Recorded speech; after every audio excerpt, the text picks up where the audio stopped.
Please rise and proceed outside for the rendering of military funeral honors.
dad in some capacity, whether it be family, friends, co-workers. So I will be reading the eulogy, and then afterwards, if anyone has a story they would like to share, I'd love for you guys to come up and share a story, whether it be funny, something that happened at work that was just ironic, or anything that you guys have that you'd like to share with us in the family. So Joseph Henry Duncan was referred to as Joe, and he was born on August 25th, 1965 in Petersburg, Virginia. He was a kind-hearted and hardworking man, and he leaves behind his daughter Miranda, his sister April, brother-in-law Steve, brother David, and nephews Brian and Bobby. While his life was not as long as many of us hoped for, his life was full. He got to experience the world in a way that many of us hope for, but few of us get. In his military service, he was able to visit many places. His most notable ones that he talked about are ones that I have pictures of in the slideshow. Greece, Korea, Italy, and Germany. I heard so many stories all the time about his travels, and it gave me my love for traveling. In each of those places that he went to, he tried to immerse himself fully into the culture by learning their languages, as well as learning their dishes to make. My favorite dish that he ever made for me was his German potato salad, which I know he put in the Department of Transportation cookbook. He also made his sweet potato pie, and I know that was a favorite of part of the Department of Transportation. Those are recipes I plan on passing down to my future children. My dad had a love for all things gaming, and it could be in any form of cards or electronic. I can recall many times coming back and going to the comic book shops where he would play Magic the Gathering, and I got to read comic books for hours or watch the heated competition between men and cards. He played World of Warcraft for many years with fellow co-workers from the Department of Transportation, a few of them Ron, Sammy, and Ken. Eventually, he got me my own setup, and we played a couple quests together, but I couldn't quite keep up. My dad was in his element when he was gaming. It was his big passion and his hobby. It allowed him to be in a group of like-minded people and escape to relax. My dad was also a creature of habit, as they say, but it meant that he stuck to his traditions. The Department of Transportation, a lot of the years, would go to the county fair, and he started taking me there with him. There were many years that we went. He loved the freshly squeezed lemonade. I did not. But it was a tradition, and the biggest part of the tradition was always going on the big Ferris wheel. Did not matter that I had a fear of heights, because I was with my dad. As a child, the world seemed so big, but now as an adult, it's hard to imagine a world where my dad is no longer here in person, but only in spirit, no matter how big this world is. I would like to assume that my father in some way has made an impact or affected each and every one in this room, even if it was something as small as a smile or a laugh on a bad day. He loved to laugh and make others laugh. His humor was flexible. He would say some of the cheesiest dad jokes, and yet I still couldn't help but laugh, or his dark humor would show and people's mouth would drop in shock. He had the lightness about him that made it easy to laugh and have a good time. Having a childhood filled with laughter is something that not every child gets to have, so I know I was blessed with that. However, behind all the jokes and the laughter was a very serious man. He was serious about his knowledge and it growing as much as he could. If he didn't know something, he would learn or figure it out. He enjoyed his puzzles, and learning something new was a puzzle to him. He tried to get me into puzzles. That did not stick. I am not patient. And I would oftentimes get really upset at a child. But he has instilled this strength in myself of always wanting to further my knowledge, so I guess something stood with that. I will miss my dad dearly. From the fairs and the gun shows, the movies and dinner nights, the long conversation on how the world operates, and just having a trusted person to talk to about life struggles. I find peace in knowing that I carry him with me in my many memories and that he will never be truly gone because he will live on through my memories and stories. We are closing towards the end of the eulogy, but I wanted to give thanks on behalf of my dad. To my aunt, thank you for being his best friend. It's one thing to be a sibling, but it's another to form a bond as a best friend. You are one of his most trusted people.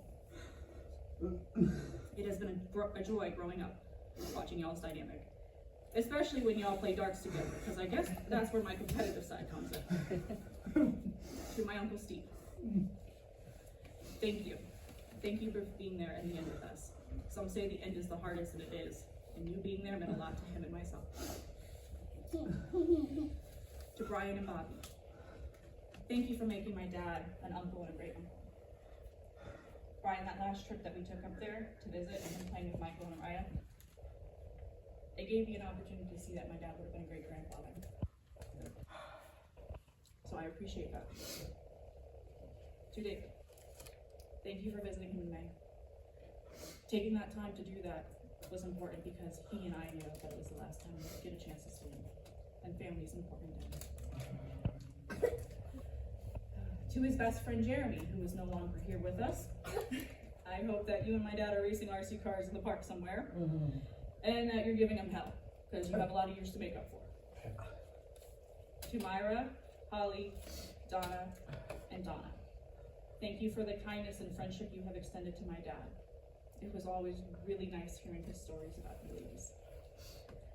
He was always excited to show me the next pieces that he added to his collection from the Princess House. He loved his Princess House, and he wanted to make sure with his passing that I got the grip. So imagine my surprise when it's a pan on the oven and not a grill that you flip pancakes on. So he was very adamant that I got that. Holly and Donna, thank you for inviting him to those lunches. We talk about them a lot. And it was something that towards the end got him out of the house.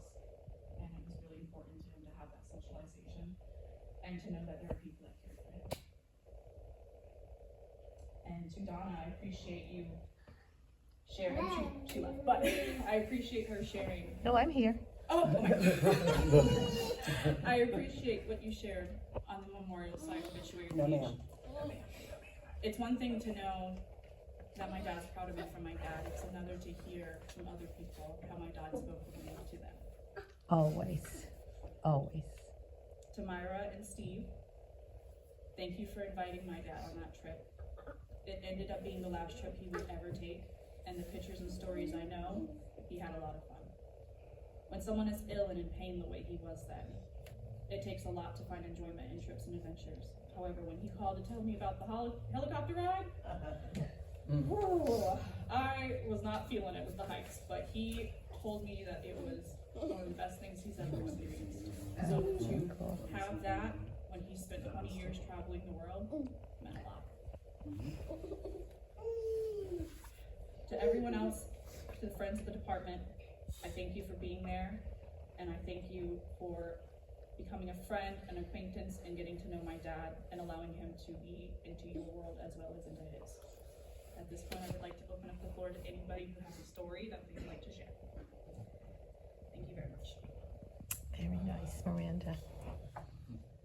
My brother really enjoyed those luncheons, and the couple that I was able to go with them too. And he talked about it, and he did mention that you did invite him, but unfortunately he wasn't well enough to go. First of all, he's my brother. He was my best friend and my confidant, and I will forever miss him and cherish all the memories that I have, because it's a lifetime of them, and there's not enough time.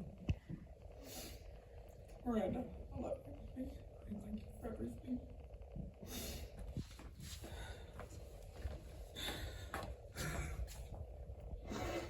When we were younger, when I was younger, I should say, and it is a trip where we went to Mount Rushmore. There are two things, well actually I should say three things that I remember from this trip. For whatever reason, it was stopping late at night at a rest stop to use the restroom and it being really creepy. We got playing cards as a gift, and my aunt, while in the truck with my dad, anytime there was a tractor trailer, semi-tractor, anything, would scream, "Oh my God, oh my God, oh my God." And my dad, yeah, for years, I mean, just in the last month and a half, was bringing it up to make fun of her. And it's just a prominent memory that just goes to show that he remembers everything. And he might add a little drama to it, because at this point, my mind says that's exactly how bad she was with it. But she thinks she wasn't that bad. But that is a story from my aunt. and my dad on a trip. Thank you, honey. I can tell you a little bit different version of that. Oh, okay. See, I feel like there's a lot Oh of my versions God, of Joe's this. driving's killing me. And, you know, that Corvette, you know, it just took a little bit of a turn there for you. No, this was from that trip. Okay, well, you know, At least we made it back alive. I still wanted it. Thank you, honey.